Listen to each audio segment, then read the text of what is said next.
front end of everything that we do, this courage to think through practical solutions rather than analyze the problem endlessly as we sometimes do in an academic environment.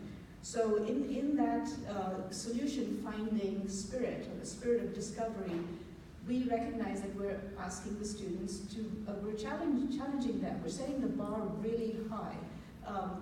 It's easy to say, yeah, fix it, find the solution, but how do we support them in doing that? And that's where our community comes together. And honestly, we're UW-Tacoma, we're thought of as a young campus and so on, but we have several elements in place that are the envy of larger campuses, including our good friends up in UW-Seattle. We have our community support. We have our community that has come together to say, hey, let's have a campus right here in the South area where we are building our fabric is about serving our community. So this urban serving mission means that we are use-inspired. We're doing use-inspired research. And in our process of understanding solutions and solution-finding methods, we are now thinking of it as user-inspired. So we're putting the human experience at the heart of everything that we do. And now we're using this term, publicly engaged scholarship. What does that mean? That is actually a question of scale. We're moving from a user to thinking about the larger public, and we are thinking about sustainability. So it's not just this privileged environment of flash-in-the-pan innovation, it is also about sustainability and deep engagement for the future. So like Chancellor Pagano, I just think about it as, well, hey, this is actually a selfish motivation. I want that better future. I want to be able to trust that those who are voting and leading long after we're able to do so and stand on the stage and so on, that we can trust that we have this environment of ethically motivated individuals who have that ethical reflex as an impulse. It's not an add-on, it's not a point in the process of discussion, but you're beginning, that is your point of entry. So how do we do this even in our Global Honors classroom or in all the papers that you see today? We understand that it's an iterative process. It's never complete, it is always ongoing, and in that comes humility and vulnerability, because we are ready to show the process as unfinished. Every single paper today presents an issue, has the beginnings of the solution finding process, and leaves open more. So that is our inspiration. And even as we talk about how do we redesign our curriculum, how do we make it more relevant, our students are telling us, look, you've shown us the toolbox, we understand the tools. How do we do it, and how do we do it quicker? How do we begin with kind of a methods piece at the front end of the curriculum? So they are co-designers with us. They are the users that are at the heart of everything that we do. And so through that, we're finding that we're able to deliver specific ways of doing things that are moving forward innovation in a far more rapid and effective way than we used to before.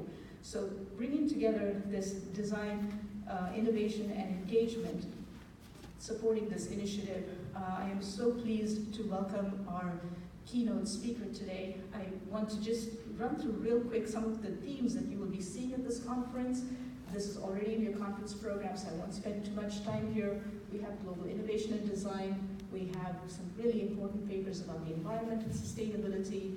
We have papers on this globalism. What does this mean? Is it a conspiracy theory? Do we all need to work for a common framework, and who defines the framework, and who's the beneficiaries of that framework? Brings into question a lot of hierarchies and power differentials, health and human rights. Yesterday we saw some papers that talked about differentiation in social determinants of health, of access, and then the ideologies that kind of distance some from the solutions more than others. Media and security, this is an environment that we're living in today where, as we've shared, as Dr. Whitehead has also, we've talked about in various parts of the conference, the idea that everything is immortalized. Everything that you say is public, and what does that do for our public discourse? And so in this environment, we start thinking very critically about what is risk and what is trust. We want to trust each other so we can take those bigger risks for our community, academically, in our professions, but at the same time, how can we take these big risks if we don't have the trust, we don't have people who are watching our back?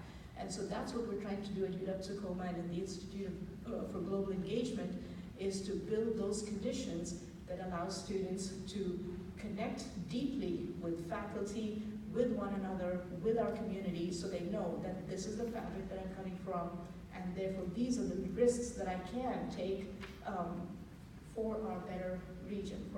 So the Global Port City of Tacoma provides us this incredible text from which to understand global interdependencies, and through this our students, I think far more than many on some really cool research on campuses across the country, are able to understand the ways in which the theories play out in the real world. So the Global Port City serves as our text. We get our students out to various locales, and then of course we support them heavily to go to various parts of the world to bring back the best lessons for our community. So putting all of this together, one of our biggest supporters is the Bamford Foundation, Director Holly Bamford Hunt, whose work is absolutely inspiring across the community in so many different areas: early childhood learning, Greater Tacoma Foundation, College Success, Graduate Tacoma.